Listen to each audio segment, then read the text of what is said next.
Hi viewers, இன்றைக்கி நம்ம lunch box ரெசிபியில் restaurant style mushroom fried rice எப்படி பண்ணலான்னு பார்க்கலாம்.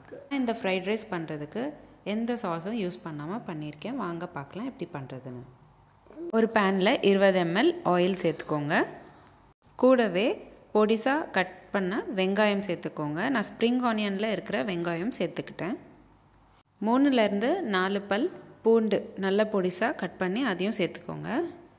2 நிமிஷம் போல் நல்லா வதக்கிக்கோங்க. மஞ்சள், சிவப்பு, பச்சை, குடமிளகாவும் சேர்த்துக்கிறேன். நான் எல்லாமே சேர்ந்து ஒரு அரை கப் போல் சேர்த்துக்கிறேன். 2 நிமிஷம் போல் நல்லா வதக்கிக்கோங்க.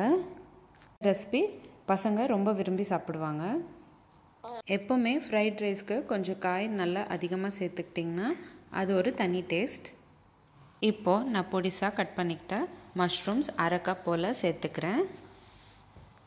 மஷ்ரூம்ஸ் எல்லாம் சேர்த்தக்கப்புறம் ஒரு 2 நிமிஷம் போல் நல்லா வதக்கிக்கோங்க. உங்கள் வீட்டில் பசங்க இருக்காங்க, அவங்க காய் சாப்பிட்றதுக்கு ஹெசிடேட் பண்ணுறாங்க அப்படின்னா இது பண்ணித்தாங்க, தாராளமாக விரும்பி சாப்பிடுவாங்க. மஷ்ரூம்ஸ் எல்லாம் நல்லா வதங்கினக்கப்புறம் அரை ஸ்பூன் உப்பு சேர்த்துக்கோங்க. கூடவே அரை ஸ்பூன் மிளகுத்தூள். உங்களுக்கு கொஞ்சம் ஸ்பைஸியாக வேணும் அப்படின்னு நினச்சிங்கன்னா அதுக்கேற்ற மாதிரி மிளகுத்தூள் சேர்த்துக்கோங்க. ஒரு 2 நிமிஷம் போல் வதக்கிட்டு 1 கப் வேக வச்ச ரைஸ் சேர்த்துக்கோங்க. கொஞ்சம் ரைஸ் உதிரியாக இருக்கிற மாதிரி பார்த்துக்கோங்க, அப்போ தான் ஃப்ரைட் ரைஸ் நல்லாயிருக்கும். கூடவே பொடிசாக கட் பண்ணிக்கிட்ட ஸ்ப்ரிங் ஆனியன் சேர்த்துக்கிட்டு நல்லா கலந்துக்கோங்க. அவ்வளோதான், 10 நிமிஷத்தில் சிம்பிள் அண்ட் ஈஸியான மஷ்ரூம் ஃப்ரைட் ரைஸ் ரெடி ஆகிடுச்சு.